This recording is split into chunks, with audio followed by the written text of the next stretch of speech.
Although one time, Prabhupada did call me in his room and he said, you know, we only have one book. We have Bhagavad Gita. That's it.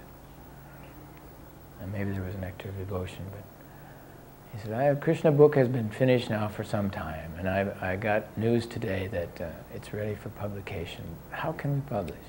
We need this book. He said, I want you to go and ask George for the money for this book.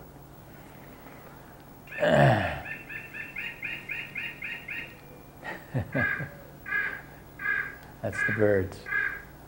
Okay. That fits right in with the story, don't cut it. So then I said, oh no, Prabhupada, I said, you know, the reason that we're this far with George and he's helped us so much to date is that I've never asked him for anything. I always wait until he offers. And he said, yes, he said, but we really need this. And I said, well, how much is it? $19,000. In those days, that was like saying $100,000. So I said, I don't really think it's a good idea, Prabhupada. And he said, yes, yes, it is. You'll see, Krishna will help you. Watch this. So the next day, we had made arrangements to go look at marble. George had donated, or said he would donate a slab of marble for the, what was it? Yeah, a new slab of marble for the altar. Yeah, the Berry Place altar. Or maybe it was for Bhaktivedanta Manor. I don't remember. But it was a big slab of marble. And to help us select this marble, he had called on his friend David Wynne, who was the sculptor laureate of England, a very famous sculptor who designed the coinage and did those famous busts of Queen Elizabeth and of the Beatles too. That's how I knew him. So we went over to, we went with David Wynne to the marble yards and selected the marble. And afterwards we went to David Wynne's house for dinner. And all this time I was trying to screw up my courage because I had one mission that day.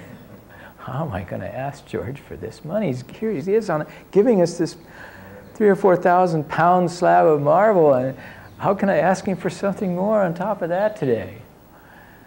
So we got to the dinner and we were all finished with eating, and it was getting late at night. It was dark, and it was a long ways in Wimbledon, a long ways from London. I still had to go, and so did George. He had to go all the way out to someplace, suburb. So finally I just did it. I said, George, I made Prabhupada the bad guy. So Srila Prabhupada asked me to ask you if you would donate money to print Krishna book. And I explained what Krishna book was. And his face just increasingly got grimmer and grimmer. And I could see this whole thing passing through his face of, oh man, they're just another one of these groups. Here it comes. He said, how much, and then on and on, and then the room went quiet for a moment. Well, he thought about it and looked at me, fixed me with this really belligerent stare, and suddenly the lights went out. All the lights in the house went out, and wham! This bolt of lightning hit the house. It's a true story. The whole house shook. It hit the house. The sound and the light were simultaneous.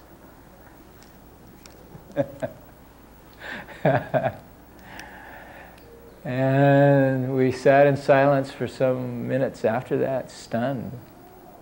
The lights came back on. I looked over at George, and he had this huge grin on his face. He said, well, how much is it then?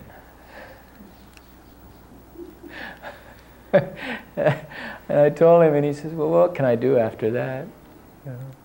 Then he came the next day and talked to Prabhupada about it.